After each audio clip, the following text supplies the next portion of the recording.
तीसरा में कहाँ से कहाँ है, क्या है तीसरा में? भूधारक 9 से 15। चौथा में अधिभोगी रैयत या रैयत 16 से 36। 5 में अनाधिभोगी रैयत, सॉरी कट्टी अधिकारी रैयत 37। अनाधिभोगी रैयत 38 से 42। 7 में 4 और 6 से जो छूट मिलेगा 43। 8 में होगा 4 और 6 अधिभोगी रैयत और अनाधिभोगी रैयत से जो छूट होता है, ठीक है ना। ये अधिभोगी हुआ ना, और ये अनाधिभोगी रैयत। ये दोनों से जो छूट मिलेगा ये किस में होगा? 7 में होगा 43। 8 में है जोतो और भूधृतियों के पट्टे का अंतरण, ये 44 से लेकर 51। 9 में लगान का साधारण उपबंध 52, और कहीं कहीं ये आपका बुक में 51 का भी रहेगा, ठीक है ना। 51 का या 52 से लेकर कितना? 9 का ए में होगा आपका बंजर भूमि और बंजर भूमि का बंदोबस्त। 63 का क और 63 का ख। 10 में क्या है? भूस्वामी या काश्तकारों के लिए परिकीर्णन उपबंध, इसको कोरकर भी बोला जाता है, जो होगा 64 से लेकर 75।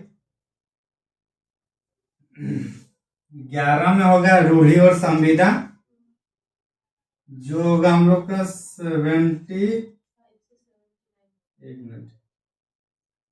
76 से 79। 12 में होगा हम लोग का अधिकार अभिलेख और लगान का परिनिर्धारण, ये हम लोग का होगा 80 से 100। 13 में होगा भूमि संबंधी शर्तें एवं रूपांतरण 101 से 117। 14 में होगा भूस्वामी की विशेषाधिकार 118 से 126। इतना तो हम लोग पढ़े हैं कि नहीं पढ़े हैं? कैसे नहीं पढ़े हैं? 14 नहीं पढ़े हैं?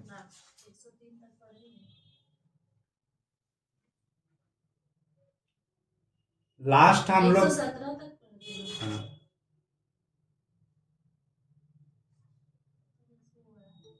भूस्वामी का लिखे हैं हम लोग, पढ़े हैं कि नहीं पढ़े बताइए तो।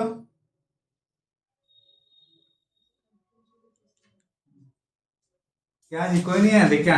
यहीं पे तो हम लोग भूस्वामी का विशेषाधिकार पढ़े थे, जिसमें आपका जीराट आया था, मंजियस भूमि, बेचकाटा भूमि आया था और मान भूमि, यही सब आया था ना 118 में। फिर 120 में उसमें सर्वे किए, 120 121 में फिर शायद उसका क्या किए? अभिलेख लिखे। तो ये सब हम लोग के किस में था? 14 में। तो इतना अब तक हम लोग पढ़ चुके हैं। इसमें से आप लोग को इतना दूर तो पूरा एक एक करके हम लोग पढ़े हैं। यहाँ से थोड़ा बहुत स्किप होना शुरू हुआ 2-3, यहाँ पे भी 2-3 शुरू हुआ, और अब थोड़ा थोड़ा स्किप होते जाएगा, क्योंकि हम लोग 2 से 71 धाराएं को याद रखना मुश्किल है अभी इतना कम टाइम में। तो मेन जो पॉइंट है उसको हम लोग पढ़ेंगे, ठीक है ना। और कोई भी एग्जाम है, एग्जाम को लेकर टेंशन नहीं लेना है, अपना शेड्यूल बनाइए और शेड्यूल को पूरा करिए। अगर आप टेंशन लीजिएगा तो जल्दीबाजी ज्यादा रहेगा, दिमाग में मतलब प्रेशर हाई होगा, ऊपर से अभी गर्मी का सीजन आने जा रहा है तो ज्यादा ही दिमाग चंचल रहेगा, समझे। इसलिए 10 दिन 15 दिन कर करके टॉपिक ये करिए। और जो उत्पाद सिपाही वाले हैं वो लोग अभी से कम आधा घंटा 1 घंटा दीजिए लैंग्वेज पेपर में, ज्यादा नहीं देना है, अभी आधा से 1 घंटा दीजिए, क्योंकि हम लोग का कब 8 मार्च को पीटी होगा, ठीक। और ये 22 मार्च को आप लोग का एग्जाम है। तो लगभग कितना दिन हो रहा है जी? 2 2 4 14 दिन हो रहा है ना। तो उस टाइम पूरा फोकस रखना ही है, लेकिन 14 दिन में बस आधा घंटा 1 घंटा करके देना, उससे ज्यादा नहीं देना लैंग्वेज पेपर। और इसमें और अभी से लेकर जो यहाँ तक चल रहा है लगभग 1 महीना अभी है, तो 1 महीना अभी जीएस और झारखंड तो हम लोग पढ़ेंगे जेपीएससी के लिए, वो चीज वहां आपको हेल्प करेगा। और जितना भी अब तक हम लोग टेस्ट दिए हैं उसका प्रिंट निकाल के डेली एक बार देखना है क्या सही है क्या गलत है। उसमें एक्स्ट्रा पॉइंट कुछ लिखवाया हूं तो उसको भी ऐड करना है। समझ रहे हैं ना। आप लोग को 40 क्वेश्चन पूछेगा जीएस में, और हम लोग हर एक यूनिट का हिस्ट्री का 300 क्वेश्चन किए हैं, जियोग्राफी के 100, पॉलिटी के 100। तो यही में से आप लोग को देखने को मिलेगा, इसलिए जीएस का उतना टेंशन नहीं लेना है, ठीक।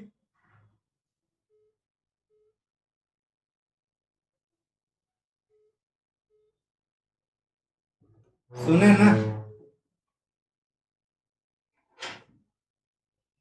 चलिए आइए, आज 15 नंबर क्या है, 15 नंबर रहता है, बताइए कोई।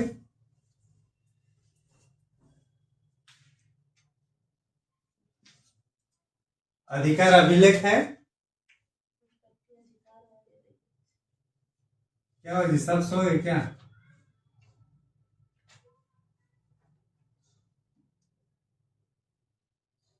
अधिकार अभिलेख तथा खूंटकट्टी खूंटकट्टी अधिकार प्राप्त रैयत रैयत ग्राम मुखिया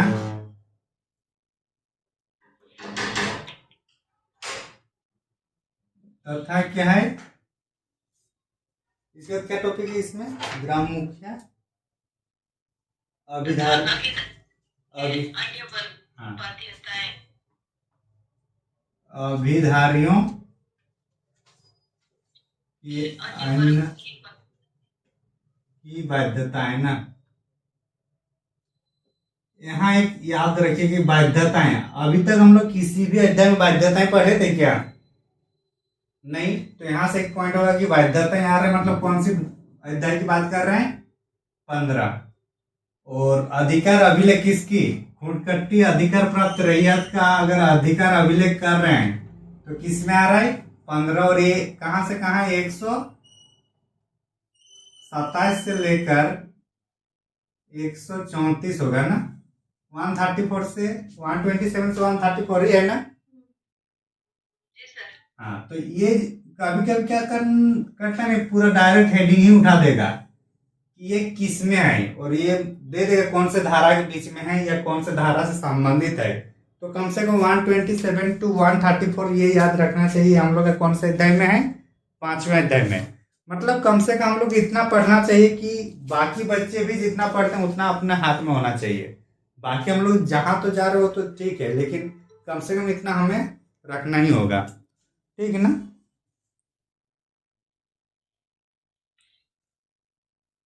क्या सुनील, टाइम का पता नहीं है?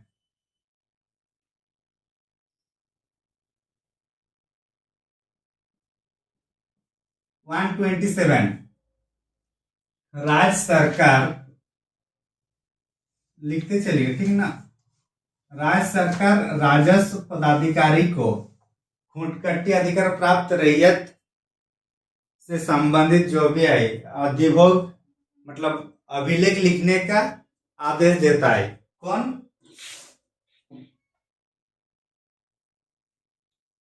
मतलब राज्य सरकार यहाँ से आरओ ऑफिसर, खूंटकट्टी अधिकार प्राप्त रैयत, ग्राम मुखिया और अभिधारियों के लिए अन्य जो भी वर्ग है वो सबके बारे में लिखने, अभिलेखित लिखने का से संबंधित धाराएं किस में है? 120 किसमें? 127। और इसी बीच में राजस्व अधिकारियों को मतलब लगान निर्धारण करने का भी, इसके बारे में क्या लिखेंगे? अभिलिखित करने का अधिकार है।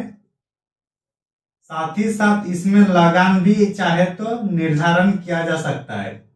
किसके द्वारा? रेवेन्यू ऑफिसर के द्वारा। किसमें है? 120, किसमें है? 127। हाँ, 128 को हटाइए, डायरेक्ट है 129। अभी देखिए, ये अगर एग्जैक्ट 127 याद इसलिए रखना है क्योंकि ये पहला धारा यही शुरू हो रहा है, और अगर ये नहीं भी रहेगा तो कम से कम अगर क्वेश्चन पूछेगा कि हुनकट्टी अधिकार प्राप्त रैयत, ग्राम मुखिया और अभिधारियों के अन्य वर्गों की बारे में जो अधिकार अभिलेख लिखा जाएगा, ये कौन लिखता है? तो आंसर क्या होगा? राजस्व। हाँ। दूसरी बात, अगर बोला जाए कि इन सब के बारे में लगान निर्धारण की शक्ति किसके पास है, तो किसके पास है? राजस्व पदाधिकारी के पास है। अब जितना भी हित वर्ग है यहाँ पे, तो हित वर्ग बोलेंगे तो कौन कौन होगा यहाँ पे? मान के चलिए इसको एक मान रहे हैं, हुनकट्टी प्राप्त रैयत, ये भी तो एक हित वर्ग आ रहा है। ग्राम मुखिया 2, और इसमें जो जो भी इसके अंतर्गत होगा 3, तो ये तीनों के पास एक क्या होगा? जरा उसको क्या बोलते हैं? प्रतिलिपि में क्या लिखा है? टर्म कुछ और है क्या?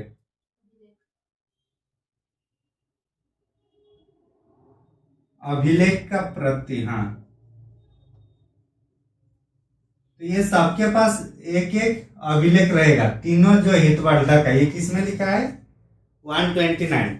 मान के चलिए जी, कोई खतियान बना रहे, ठीक ना? राजस्व ऑफिस जो अधिकारी है वो खतियान बनाते हैं, आमीन लोग जो होते हैं। तो जो खतियान जिसके मतलब जो जमींदार है उसको भी तो दिया जाता है ना। 5-6 आदमी रहते तो उसमें से किसी एक को दिया जाएगा पूरा उस गांव एरिया में। वो एक आदमी के पास रहेगा जो हुनकट्टी प्राप्त रैयत इससे संबंधित होगा, इसको दिया जाएगा। तो जिसका जमीन है उसको दिया जाता है कि नहीं? बोलते हैं ना खतियान, कोई गांव के नहीं बोला जाता है कि हाँ उनके घर जाइएगा, वहां सब कागज मिलता है पूरा गांव का। सुने हैं ना आप लोग? तो उसी टाइप से सरकार मतलब बनाकर देती है। एक इसमें है 129,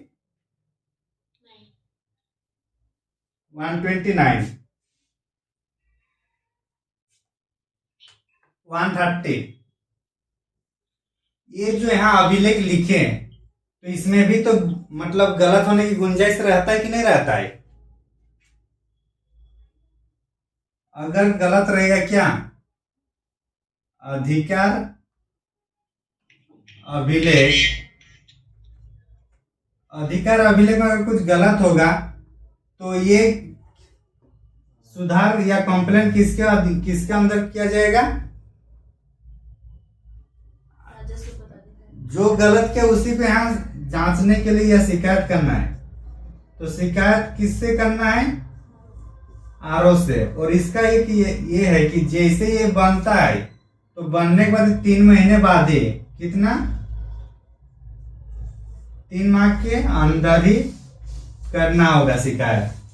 जो भी अधिकार अभिलेख जो बन रहा है,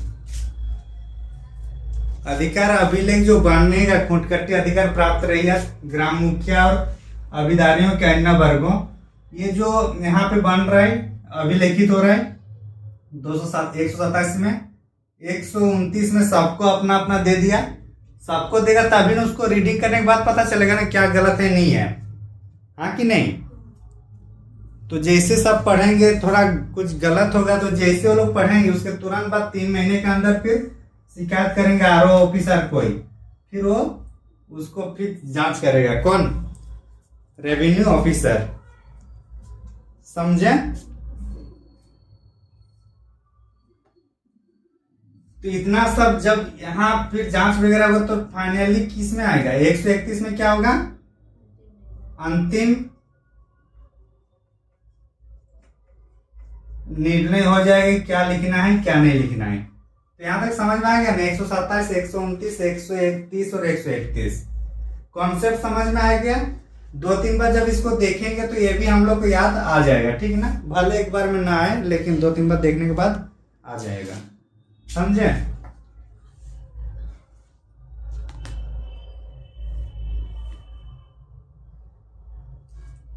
अरे हाँ कि ना कुछ बोलिएगा आप लोग? अच्छा लिख रहे हैं, लिखिए लिखिए।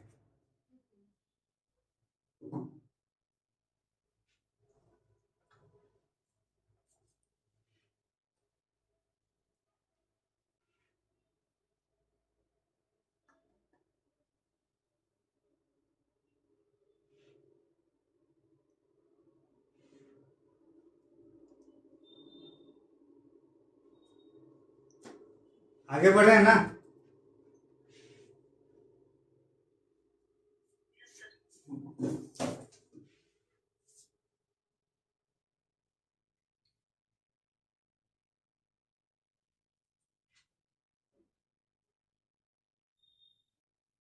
चलिए ये कितना 131 हो गया ना। कहाँ तक जाने हम लोग 130 ना, 133 करिए।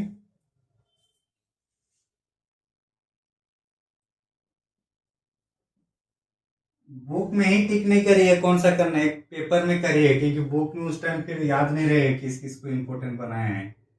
इसमें बोल रहा है कि 133 में कि जो भी खूंटकट्टी अधिकार प्राप्त रैयत होंगे,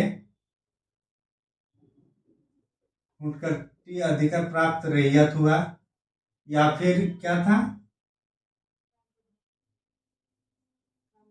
ग्राम मुखिया, बाकी और अन्य वर्ग। तो ये लोग के बारे में किसमें कौन है सब का लिखा पढ़ा कर रहा है, राजस्व अधिकारी कर रहे हैं ना। तो बोल रहे जब भी ये सब राजस्व अधिकारी लोग का जांच करे तो उसका वास्तविक हैसियत का भी पता होना चाहिए, चाहे जो भी हो, अधिभोगी रैयत हो, अनाधिभोगी रैयत हो या जो भी हो। तो क्या वास्तविक वास्तविक हैसियत का पता करना।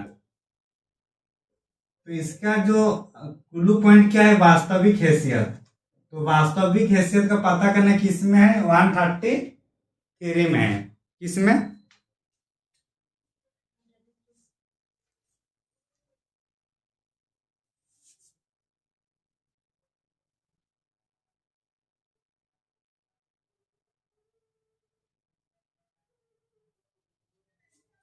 लिख लिया ना।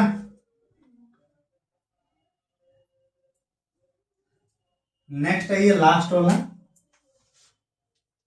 वास्तविक हैसियत किसका, रैयत का, ग्राम मुखिया और अन्य जो भी हितवर्धक होगा उसमें जो भी हो सकता है, सबका वास्तविक हैसियत पता करना है। जैसे अभी मान के चलिए जो अभी बीपीएल जो होता है कार्ड है, इसको जब जांच करना आता है तो क्या होगा, किसी का दलान घर रहता है, किसी का फर्टिलाइजर रहता है, फिर भी क्या वो सही चीज बताते हैं, बताते हैं कि नहीं बताते हैं।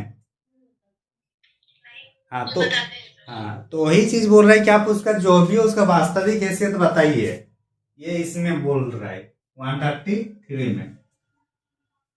134 जितना भी हम लोग का जमीन जो हुआ, मतलब बंदोबस्त कर रहे हैं किसका किसका, हुड़कट्टी अधिकार, ग्राम मुखिया और अन्य के लिए। तो इसके अलावा भी अगर कुछ जमीन मिलेगा, मतलब इसके पहले जितना भी हम लोग था उसके अलावा भी कुछ अगर भूमि होगा तो वो भूमि को क्या दर्जा दिया जाएगा, खुंटकट्टी खुंटकट्टी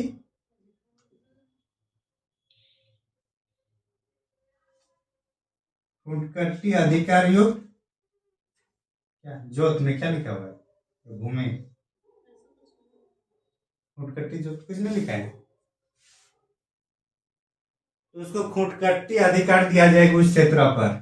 मतलब जो भी जमीन बचेगा इसके अलावा भी तो उसको खुंटकट्टी का दर्जा दिया जाएगा, बाकी जो भी जमीन बचेगा। तो इसमें हम लोग पढ़े 127, 127 का तो 128 नहीं पढ़े, 129, हाँ 30, 31, 33, 34। इसको जैसे आपका 5 अध्याय आएगा, 15 अध्याय, तो 15 अध्याय आएगा तो इसको एक बार लिख लीजिएगा, ताकि एक बार में नहीं, 2 बार में, 3 बार, किसी ना टाइम एक बार याद आ जाएगा। और अगर याद नहीं भी रहेगा तो इससे पता चलेगा कि कौन सा होना चाहिए। तो अगर मान के चलिए अगर बोल दिया जाएगा कि हैसियत से संबंधित, तो जाहिर सी बात हम लोग हैसियत लास्ट साइड पढ़े, तो यहाँ 1 2 3 में तो हम लोग नहीं मानेंगे, उसको इधर ही मानेंगे ना। तो वो चीज थोड़ा मतलब साइकोलॉजी हम लोग का दिमाग खुला रखना है, इसलिए बोल रहे हैं सीएनटी और एसपीटी जब भी क्वेश्चन पकड़िएगा माइंड को जितना हो सके वहां पे स्थिर बना के रखना है, ठीक ना। और अगर टाइम मिलता है तो थोड़ा 2 5 मिनट बाहर आके आप जाइए, फ्रेश फ्रेश हो जाएगा, मुंह में पानी मार लीजिएगा एग्जाम के टाइम, उसके बाद बनाइएगा अगर कुछ डाउट ज्यादा रहा तो। 127 में क्या था कि राजस्व अधिकारी अभिलेख बनाएगा। 129 में क्या है कि पढ़ती लिखती, मतलब सबको एक एक दिया जाएगा। जब पढ़ती लिखती दिया जाएगा तो क्या होगा, उसमें डाउट होगा, सब पढ़ेंगे अपने अनुसार कि हाँ ये मेरा जमीन यहाँ होना चाहिए, तो वहां नहीं दिखाया गया।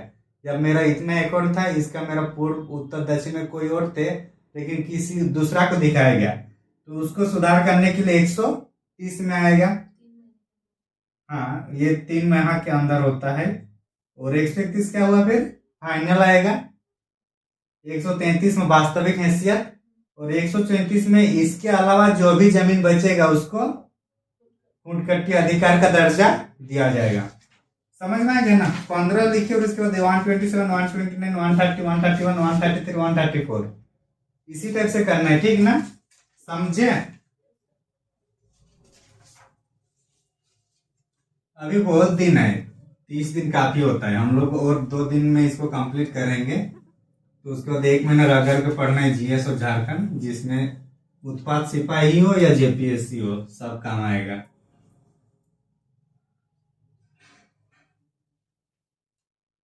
यहाँ पे आप समझ में आएगा क्या पढ़ना है। क्या है 16 में,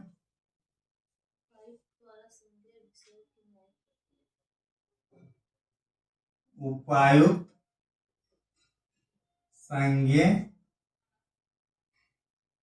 विषयों, क्या उपायुक्त द्वारा संज्ञेय विषयों की न्यायिक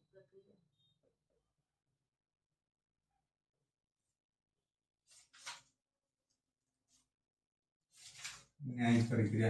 न्यायिक प्रक्रिया है, और किसका, उपायुक्त का संज्ञेय विषय में। तो ज्यादातर इसमें जितना भी हम लोग पढ़ेंगे 135 से लेकर 229 यही तक है ना, लगभग 100 धारा इसके बीच में। तो हाँ, क्या संभव है कि सबका धारा याद रख पाएंगे। अरे हाँ, क्या ये लोग सब याद करके रहेगा।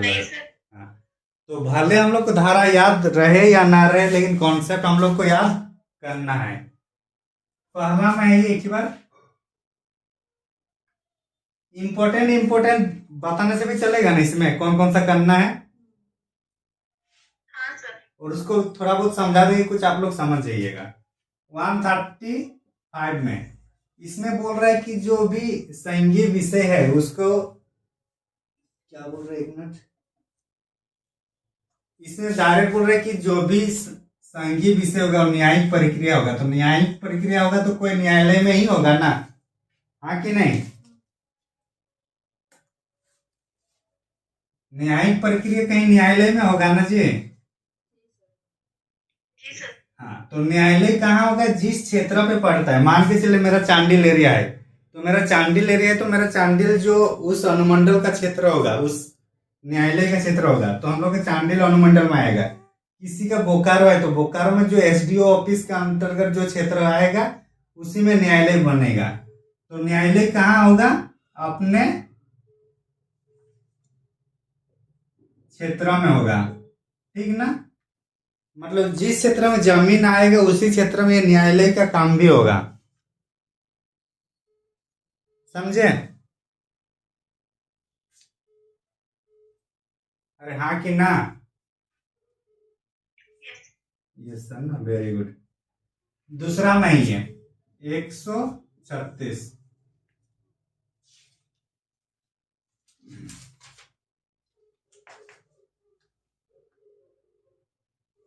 विवाद का जो स्थिति बनेगा, सब अपने पास बुक रखे, बुक है ना सबके पास पतंजलि। और पतंजलि नहीं है तो जो पीडीएफ भेजा था प्रिंट निकालने के लिए एसपीटी वाला, उसको देखते हुए चलिए, ठीक ना। तो विवाद में जो भी होगा, तो जिस क्षेत्र का रहेगा विवाद, तो वहां राजस्व अधिकारी को यह दिया जाएगा आवेदन, डिप्टी कलेक्टर,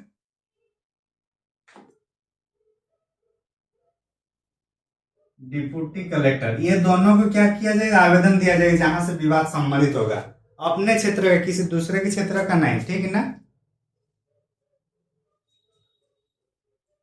तो इसमें पूछा जाएगा कि न्यायालय जो सीएनटी के तहत न्यायालय कहाँ होगा, तो न्यायालय जिस क्षेत्र का जमीन होगा उस क्षेत्र का जो एसडीओ ऑफिस होगा वहीं पे न्यायालय होगा।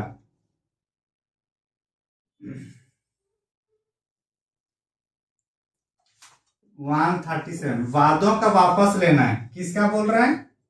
वादों का वापस लेना। मैंने कुछ केस किया हूं तो ये केस वापस कब लिया जाएगा? जब हम लोग उपायुक्त से बात करेंगे। किससे बात करेंगे? उपायुक्त के आदेश के बिना हम लोग कोई भी केस को रिटर्न नहीं ले सकते हैं, ठीक है ना। किसके किसके ये बिना? उपायुक्त के आदेश के बिना कोई भी केस है उसको हम लोग वापस नहीं कर सकते। उस जो केस हम लोग ये करेंगे, ये बात वही वाला बात है ना, मुकदमा वाद हो रहा है, ठीक।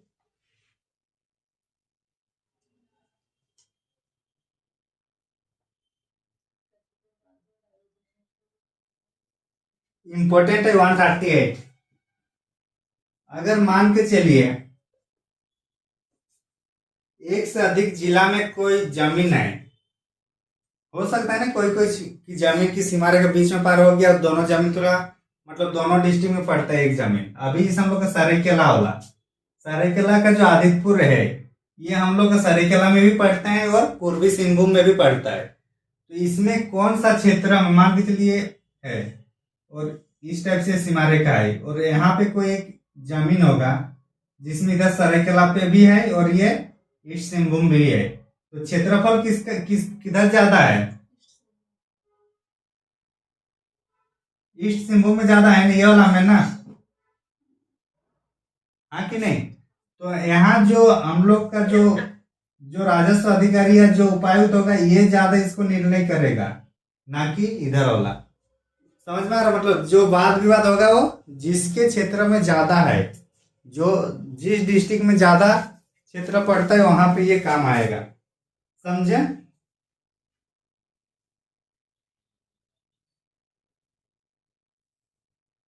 लगान का निर्धारण, लगान में कटौती, ये सब कौन कर रहा था? अभी हम लोग पढ़े थे ना, लगान का निर्धारण, लगान की कटौती 51 में जो है 51 में है, तो ये सब कौन कर रहा था? लगान संबंधित सब उपायुक्त कर रहा था। तो ये पूरा काम उपायुक्त ही करेगा और कोई नहीं कर सकता है। ये किसमें है? 139 में है। तो बस वो कॉन्सेप्ट याद रखिएगा कि जो लगान से संबंधित निर्धारण, उसका कटौती करना, ये सिर्फ और सिर्फ कौन कर सकता है? कौन? राजस्व नहीं, उपायुक्त, ठीक है ना। यहीं पे आप लोग अभी कंफ्यूजन हो जा रहे हैं।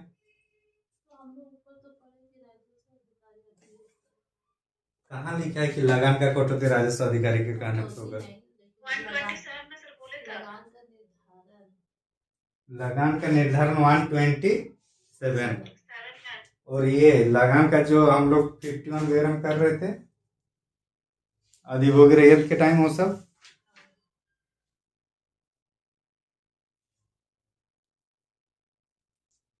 अरे अभी 127 ये सिर्फ और सिर्फ किससे संबंधित था जो आप लोग बोल रहे हैं?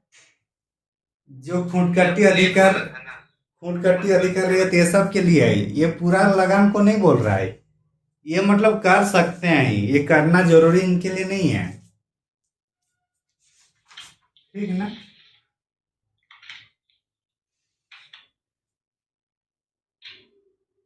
वन 140 में है ये,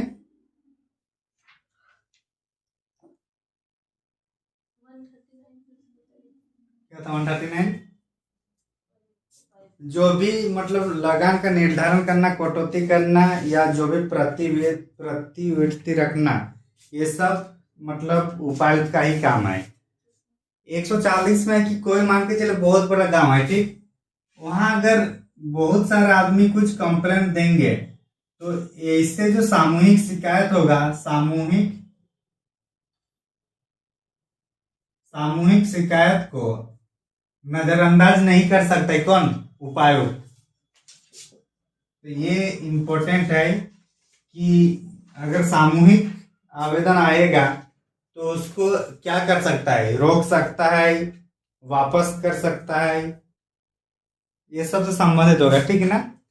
और ये किसके सामने लाया जाएगा, सामूहिक जो इस टाइप से रहेगा, उपायुक्त के सामने। और किसमें 140 में है। 143 में है। फिर 140 कोई भी बात होगा, क्या बोले सामूहिक आवेदन को उपायुक्त?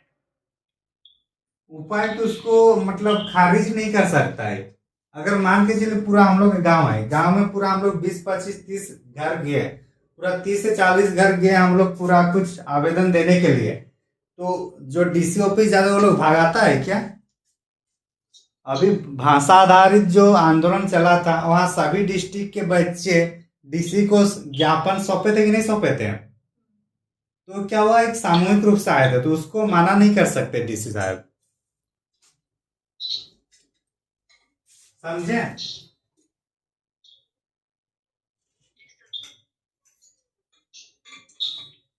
जैसे कुछ बात है, कुछ बात विवाद होगा तो उसमें क्या, जो वादी होगा, एक वादी होता है एक और प्रतिवादी, दो ही होता है ना। वादी मतलब जो केस कर रहा है, और एक जिसके विरोध में हो रहा है, जिसके विरोध में हो रहा है वो क्या होगा, प्रतिवादी। और वादी जो केस कर रहा है। तो 143 में ये बताता है कि केस करने वाले का पूरा मतलब क्या, एड्रेस लिखा होना चाहिए, उसका नाम क्या है, किस कारण से हुआ है, या क्या मैटर है, मतलब जो भी है जो लिखने का काम है वो किस में होगा, 143 में। मतलब केस किया है तो पूरा वादी प्रतिवादी दोनों का पूरा बायोडेटा है लिखना होगा, हाँ। और ये किसके किसके वहां पे होगा, उपायुक्त के समक्ष होगा। किसके सामने होगा, अरे अभी जैसे कोई केस लिखाने जाता है थाना, तो वहां दोनों को लिखना होगा ना कि किसके विरुद्ध हमको केस करना है, उसका एड्रेस क्या है, लिखते हैं कि नहीं लिखाते हैं। किसका माइक कौन है।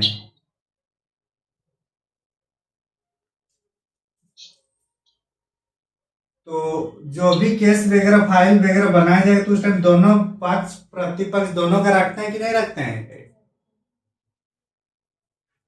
समझ में आया 143।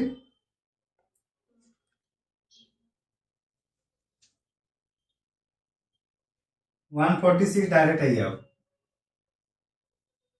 जैसे मैंने मेरे को केस करना है, या तो मैं जाऊंगा या मेरे भी आप कोई और एजेंट जाएगा जिसको मैं दूंगा कि ये हैंडल करिए। तो मतलब जो केस करने जाएगा पेश करने, या तो बात जाएगा या फिर उसका एजेंट, यही दो जाएंगे ना। तो मतलब पेश जो बात होगा उसको पेश करने के लिए कौन जाएगा सबसे पहले, बोला जाता है ना जो एफआईआर पहले किया जाएगा उसी को मतलब वादी माना जाएगा, और उसका विरोधी दूसरा को। इसलिए अगर कोई मारपीट होता भी है तो कोशिश करता है कि जो चालाक है वो पहले जाकर एफआईआर दर्ज करा दे।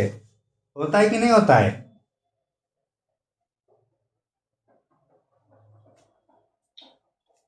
हाँ कि ना, साफ से हो गए आप लोग। हाँ सर।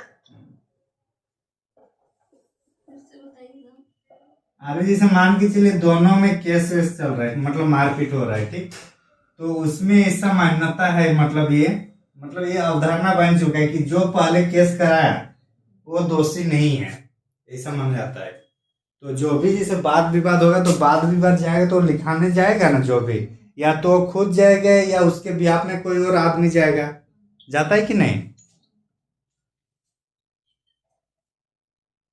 तो वही चीज है हम लोग किस में था ये 146 में। 146 में वाद वादी गया या फिर एजेंट गया। अब जाकर वहां लिखेंगे उसके बाद साइन भी कराना होगा, तो क्या होगा यहाँ पे जो भी साइन होगा किसमें होगा 147 में होगा। माइक ऑन ऑफ करिएगा ना।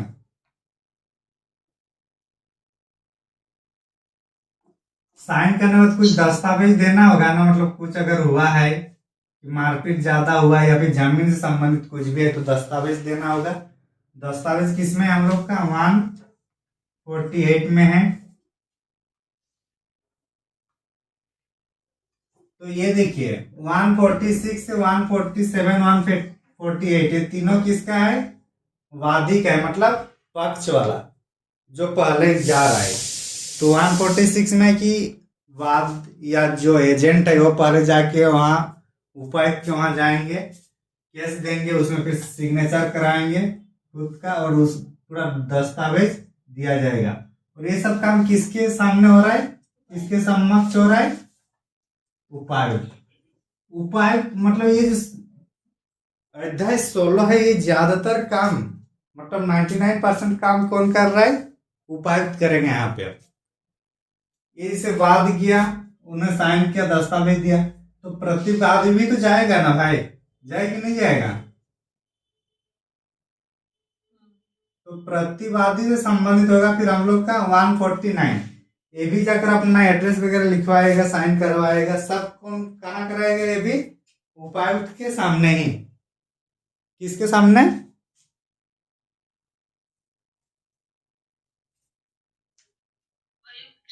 उपायुक्त के सामने। अब यहाँ पर अगर किसी को अगर कुछ मान के चलिए बढ़ाना है या कुछ कंटेंट कुछ केसेस के बारे में कुछ लिखना है या मतलब कम करना है या बढ़ाना है, मतलब संशोधन करना है या अगर वापस लेना है, तो ये सिर्फ और सिर्फ कौन कर सकता है, वापसी या संशोधन कौन कर सकता है, ये उपायुक्त। किसमें 150 में है, किसमें मतलब वादों में जो केस रिपोर्ट एफआईआर दर्ज किया जाता है ना, तो एफआईआर जो है जो दर्ज किया अगर उसमें कुछ संशोधन करने का जरूरत है या कोई उसको वापस लेना है तो ये सिर्फ और सिर्फ उपायुक्त के आदेशानुसार ही हो सकता है। समझ में आए।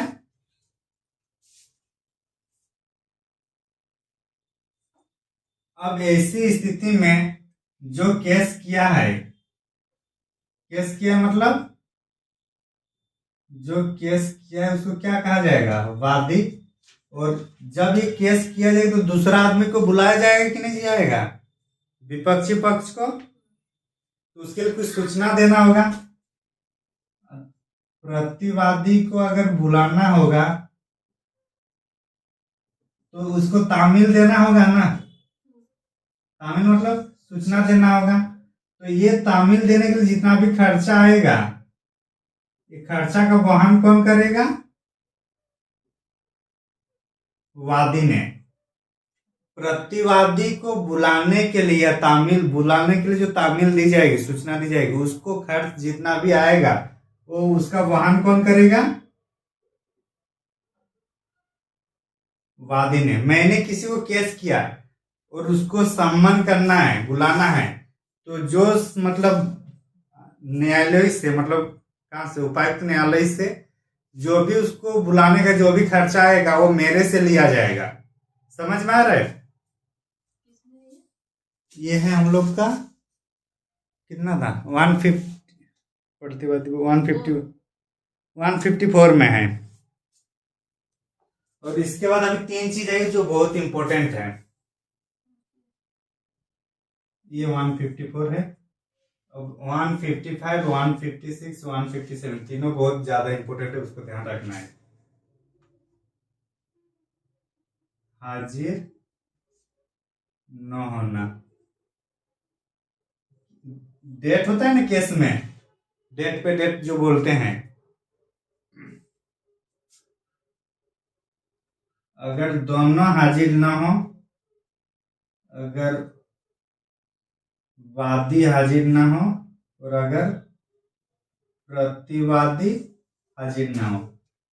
देखिए हाजिर ना होना यहाँ पहले एक बार में लिख दिया हूं, उसके बाद अगर दोनों हाजिर ना होगा, कौन कितने कौन पक्ष हाजिर नहीं होगा,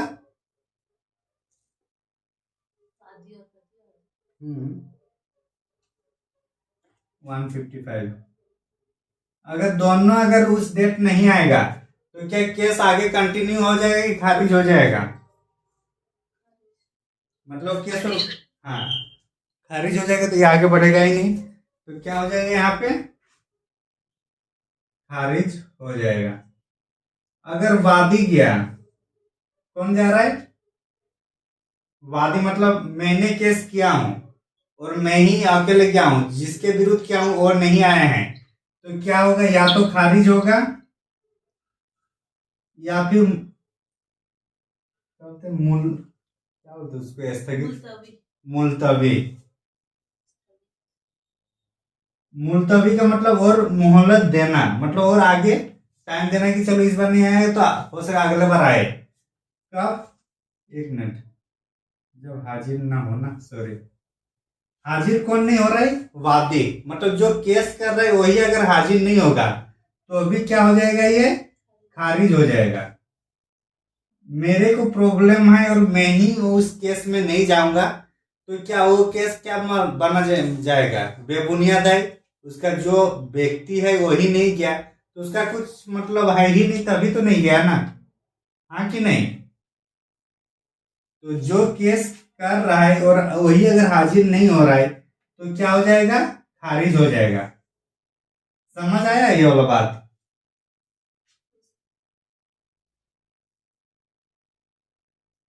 अरे हाँ कि नहीं?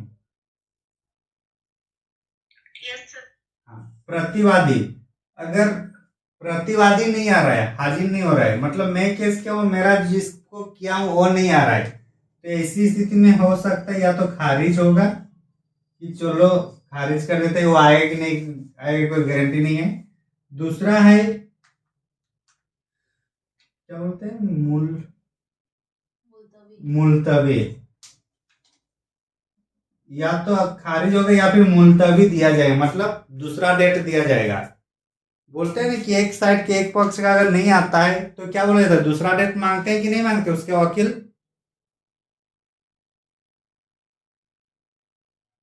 हाँ कि नहीं जी? हाँ, मूवी देख लीजिएगा, शायद एक दामिनी है, कौन सा मूवी है उसमें, ये सनी देओल वाला जो मूवी है, तारीख पे तारीख वाला, देख लीजिएगा, थोड़ा बहुत कॉन्सेप्ट समझ में आ जाएगा। तो इतना तो समझ में आ गया ना? तो इम्पोर्टेंट यहाँ पे है कि ये तीनों कंडीशन दिया जाएगा और तीनों कंडीशन में क्या होगा उसको थोड़ा याद रखना है, और कॉमन सेंस यूज करिएगा तो अपने आप बन जाएगा।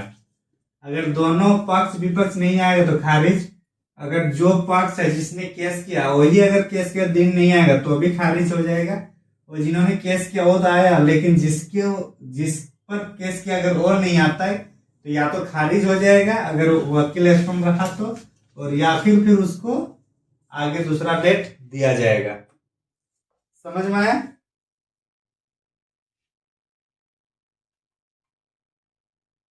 वन सिक्सटी, अगर प्रतिवादी कोई महिलाएं हैं,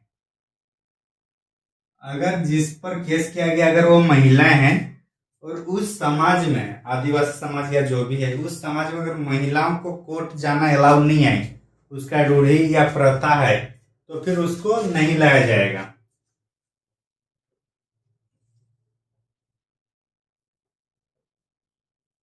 रूढ़ी या प्रथा के अकॉर्डिंग है तो इसमें छूट मिल सकता है। समझ में आ गया ना कि क्यों किसी पर केस किया गया है और अगर वो महिलाएं हैं और उसके समाज में अगर उसको कोर्ट जाना या घर से बाहर निकलना किसी कारणवश अलाउड नहीं है तो फिर वो नहीं आ सकते हैं। समझे? हाँ कि नहीं?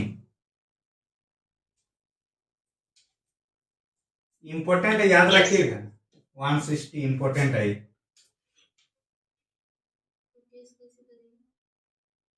केस वो थोड़ी कर रही, केस कोई और व्यक्ति कर रहा है किसी महिला के प्रति, तो सुनवाई नहीं होगा फिर, या फिर उसके एजेंट को भेजा जाएगा उसके बिहाफ में।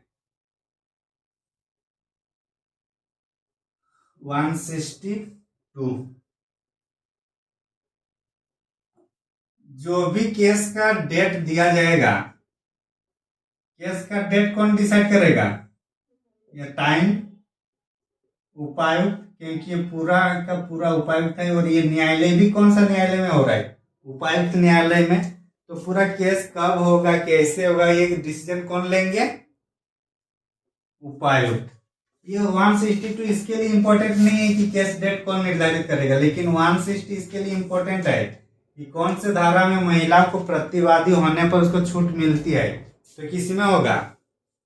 162 में। वो धारा इंपॉर्टेंट है, जितने इसमें नहीं है।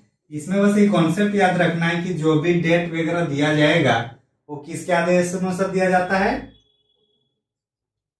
उपायुक्त। 166 डिग्री, बोलते हैं ना कि डिग्री हो गया, केस का डिग्री है। एक्चुअली क्या, गांव के लोग डिग्री को डिग्री बोलते हैं कि केस का डिग्री हम लोग के साइड आया है। एक्चुअली क्या है, वो डिग्री है। शब्द क्या है?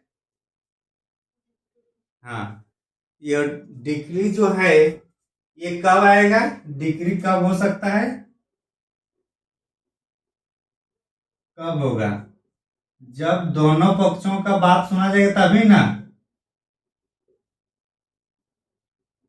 जब दोनों पक्षों को सुना जाए तभी ना डिग्री आएगा, मतलब उसका निर्णय आएगा। हाँ कि नहीं? अरे हाँ कि ना? हाँ सर। मान के चलो फिर कोई केस आ गया, ठीक, केस में निर्णय आ गया, और निर्णय के बाद वो चाहता है कि मुझे और एक दो साक्ष्य जुटाने का टाइम दिया जाए, तो वो कौन डिसाइड करेगा? उपायुक्त, क्योंकि उसका हेड वही हो रहा है।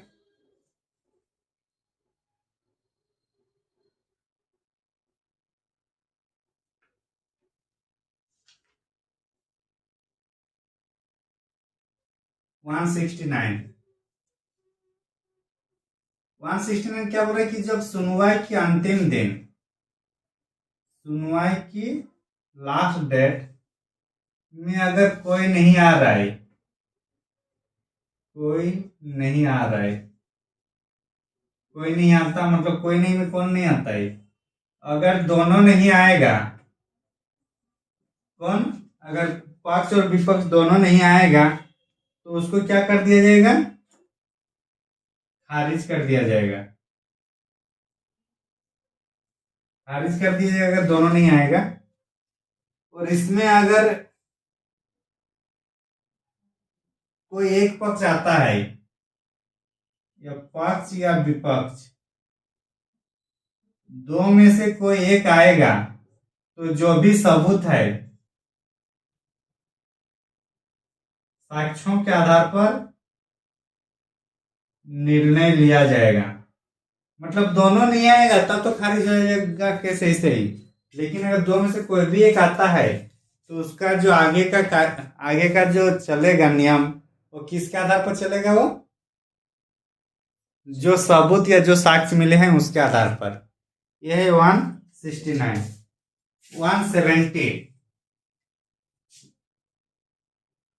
170 क्या है? निर्णय। ये इंपॉर्टेंट है।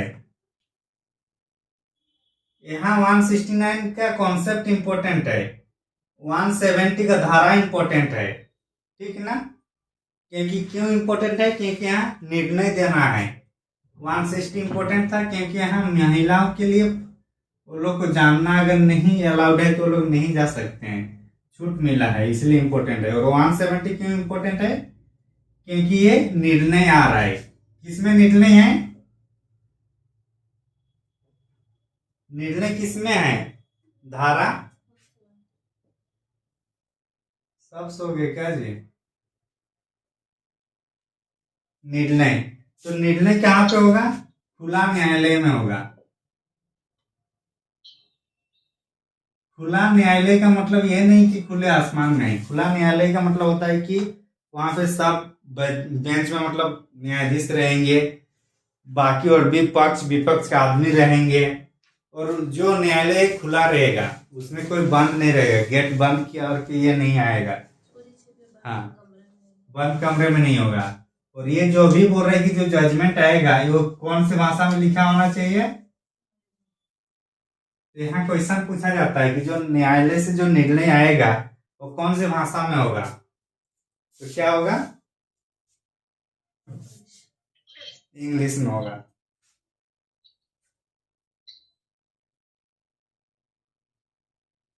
अगर कुछ पैसा वैसा का मामला होगा 173, जैसे कुछ केस वेस होगा तो उसमें मुकदमा को पैसा देना होगा ना, कि लगान नहीं दिया गया तो लगान के लिए पैसा देना होगा। तो जो भी पैसा दिया जाएगा प्रतिवादी के द्वारा, किसको दिया जाएगा, वादी को। तो ये कहाँ पे दिया जाएगा पैसा, न्यायालय में दिया जाएगा। मतलब जो साक्ष्य बोलते हैं कि न्यायाधीश ये बोलता है ना कि जो पैसा लेन देन है आप यहीं पे वो मामला सिमटा लिया जाए, बोला जाता है कि नहीं। जो भी मतलब हर्जाना या जुर्माना लगेगा वो कोर्ट में ही डिसाइड होता है ना, तो कोर्ट में ही दिया जाएगा, उसके बाद ही वो मतलब छुट्टी होता है।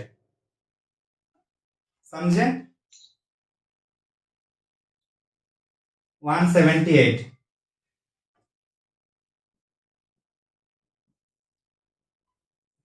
ये थोड़ा याद रख लीजिएगा, अनाथी भोगी रैयत से संबंधित है। अगर कोई अनाधि भोगी रैयत है और इसका वाद विवाद किसके साथ चल रहा है, भूस्वामी के साथ ही चल रही, जाहिर सी बात है। टैक्स दिया नहीं दिया, लगान कम दिया, या फिर भूमि का ज्यादा इन्होंने मतलब भूमि उपयोग किया कि नहीं बनाया, कुछ विकृति लाया, तो जो भी वाद विवाद होगा तो ये किसके साथ होगा, भूस्वामी के साथ। तो ऐसी स्थिति में भूस्वामी चाहे तो इसको एक ही बात में, अगर भूस्वामी चाहे तो इसको एक ही बात में इसका जो है अनाधिभोगी रैयत का पट्टा को ये रद्द किया जा सकता है एक ही बात में। इसके लिए दूसरा तीसरा केस लड़ने की जरूरत ही नहीं है, एक ही डेट में पूरा कंप्लीट कर सकते हैं, उसको बेदखल किया जा सकता है भूस्वामी के द्वारा। किसको, अनाधिभोगी रैयत को। और अगर ऐसी स्थिति में अगर अनाधिभोगी इसको बेदखल करेगा तो यहाँ पे ये उपजाऊ फसल और बोया हुआ है कि नहीं है इसका, तो अगर बेदखल करने के बाद इसको फसल का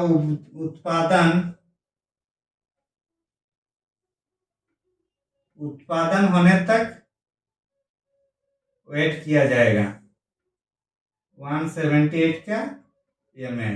इसका मतलब है अगर बेदखल कर दिए और खेत में अगर फसल है तो फसल काटने तक का इंतजार किया जाएगा, उसके बाद वो अपने आप बेदखल हो जाएगा।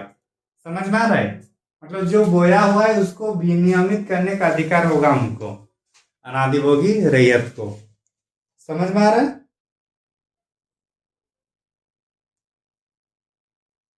अरे हाँ कि ना।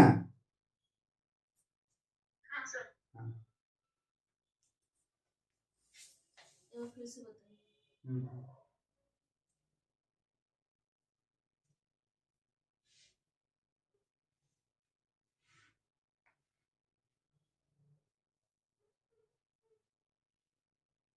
कहाँ पे ये होगा, अनाधिभोगी रैयत और भूस्वामी मान के चले कुछ लेन देन से संबंधित कुछ वाद विवाद हुआ है, तो मतलब जैसे टैक्स कम दे रहा है, ज्यादा नहीं दे पा रहा है, या फिर उसको हर एक बार टैक्स मांगना पड़ रहा है, जिस डेट पे उस डेट में नहीं दे रहा है, तो भूस्वामी उसको हटाएगा कि नहीं हटाएगा।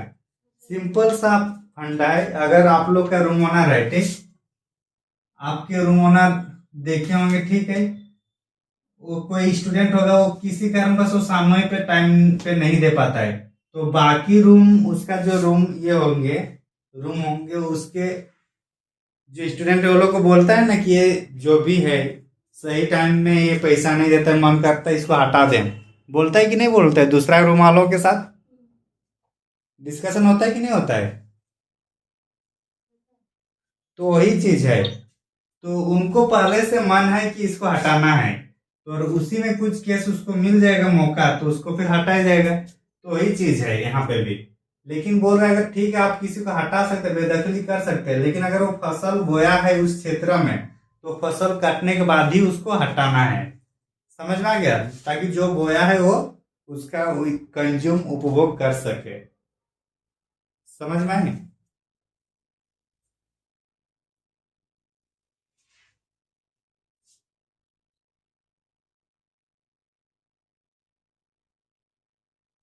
मान के चलिए ये जीता कौन, ये केस में कौन जीता? भूस्वामी जीता। अगर भूस्वामी वर्सेस किसका होगा? रैयत का। और इसमें पट्टा देने से संबंधित है। और ये जीत कौन रहा है? रैयत कि जो भी था अब उसको बोला गया ना, जैसे कि कोई काम कर रहे हैं किसी मतलब जमीन में जोत में, और उसमें है कि वो रैयत वहां लगान वगैरह सब ठीक ठाक चुका रहा है, टाइम पे चुका रहा है, जो जो कॉन्ट्रैक्ट है उसमें सब सही है, उसमें फिर बढ़ोतरी वगैरह हो रहा है, तो ऐसी स्थिति में क्या रैयत उसको हटा सकता है? क्या भूस्वामी हटा सकता है क्या रैयत को? नहीं हटा सकता है। लेकिन कभी कभी क्या करते थे ये लोग, हटा देता है, हटाता है ना गलत तरीके से। तो इसमें अगर जांच पड़ताल हुआ और अगर ये गलत पाया गया और ये सही पाया गया तो पट्टा तो फिर इसको देना ही पड़ेगा, रैयत को मिलेगा ना फिर से। और अगर रैयत को मिलेगा तो इसका मतलब क्या है? अगर वो रैयत से छीन के रखा तो कहीं ना कहीं ये थोड़ा दबंग टाइप का होगा, उसको नहीं मार रहा तभी तो ये छीन के रखा था। अब न्यायालय बोलेगा कि आप केस में हार गए, अब आपको जो अपना जमीन उसको पट्टे में किसको देना है? रैयत को। और ये नहीं देगा तो ऐसी स्थिति में फिर उपायुक्त आकर ये पट्टा रैयत को दिलवाएगा वो खुद। उसी रैयत को। हाँ उसी को। समझ में आया? ये धारा होगा हम लोग का 179 होगा शायद, 179। हाँ 179। लेकिन इसमें ये है कि पट्टा का डेट से ये 3 माह के अंदर होना चाहिए। 3 महीने के अंदर ही वो रैयत फिर से उपायुक्त को कहेंगे, तब वो उनका मतलब पट्टा प्रदान कर दिया जाएगा। समझ में आ रहा है?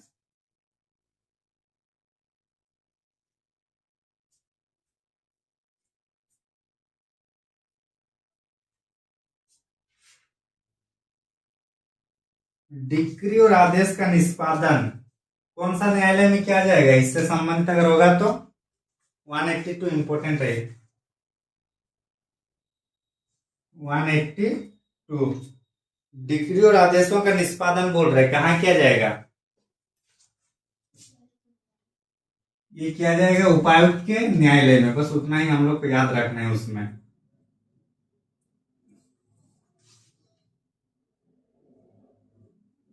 समझ में आया? 182 क्या बोले सर? 182 में लिखा हुआ है कि आदेश और डिक्री जो है वो कहाँ पे होगा, किस न्यायालय में होगा वो। तो न्यायालय कौन सा होगा? उपायुक्त का न्यायालय। उपायुक्त का ही पढ़ रहे हैं ना हम लोग। तो उपायुक्त के न्यायालय में जो भी डिक्री आदेश जो भी आएगा या जो भी मतलब जीत हासिल जिसकी भी होगी तो उपायुक्त के न्यायालय में ही होगा ना ये सब। थोड़ी ना हाई कोर्ट या सुप्रीम कोर्ट जाएंगे। हाँ सर। हाँ।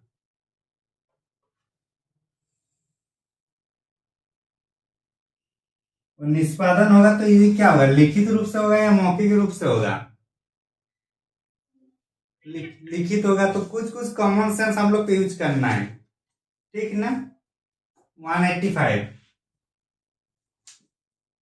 व्यक्ति के साथ साथ क्या है? जंगम में क्या है? जंगम संपत्ति। जंगम संपत्ति का मतलब पता है ना? नहीं सर। जंगम संपत्ति का मतलब होता है मूवेबल प्रॉपर्टी।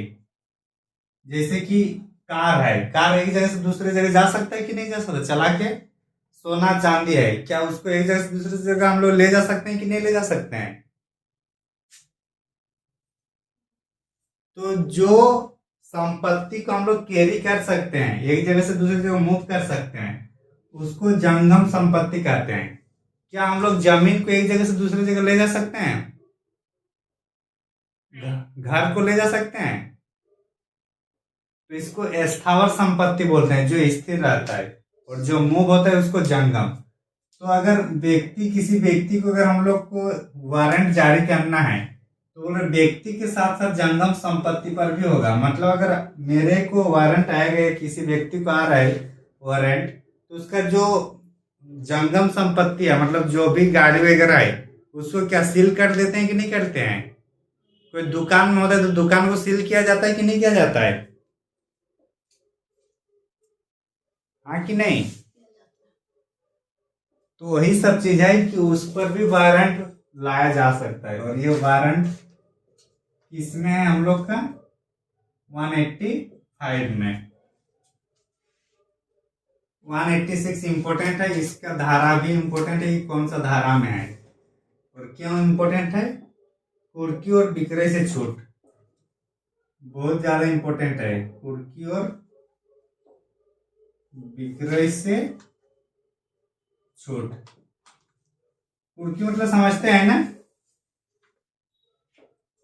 हाँ सर। हाँ। नहीं, आपने कुछ केस कर दिया और आप पुलिस को आप पकड़ मतलब सिलेंडर नहीं कर रहे हैं, तो आपका घर जो भी है उसको सामान को लूटा जाता है, कब्जा किया जाता है, वही सब ना। आपका घर का जो जो भी सामान है वो लोग ले लेता है क्योंकि आप उसको सहयोग नहीं कर रहे हैं पुलिस को, इसलिए। तो इसमें छूट क्या क्या होगा? ड्रेस, खाने पीने के खाद्यान्न पदार्थ, वो लोग को जिंदा भी रखना होगा ना। अगर उनका नौकर चाकर है तो उसके लिए मजदूरी का पैसा, मजदूरी वाला पैसा। और क्या है छूट में? घर की सामग्री,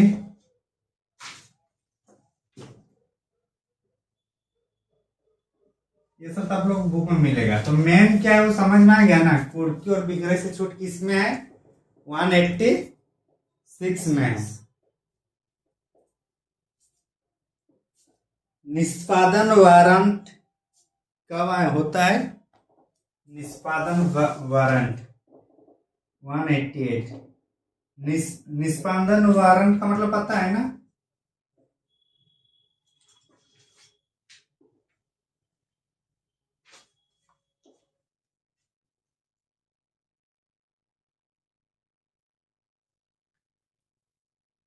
निष्पादन वारंट इसका मतलब क्या होता है? हाँ, वो तो वारंट हुआ। निष्पादन का मतलब है कि जितना भी जजमेंट वगैरह देना था सब देख लिया है, सब पढ़ लिया है, अब उसको पूरी तरीके से रेडी करके वो निकाला है, वारंट इश्यू किया गया है। और ये लगभग 60 दिन तक चलता है। कितने दिन तक रहता है ये? साइन होने से लेकर 60 डेज तक। और साइन किसका रहेगा?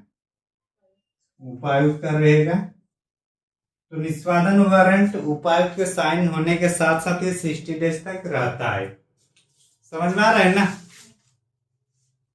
ये सब कॉन्सेप्ट थोड़ा याद रखना होगा। 196 हो गया, नहीं 196 नहीं, कितना था? 188, सॉरी 188।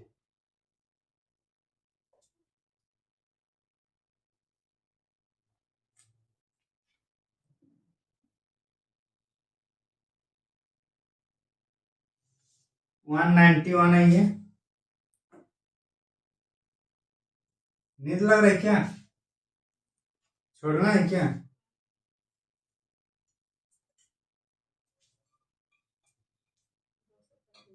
क्या करना है?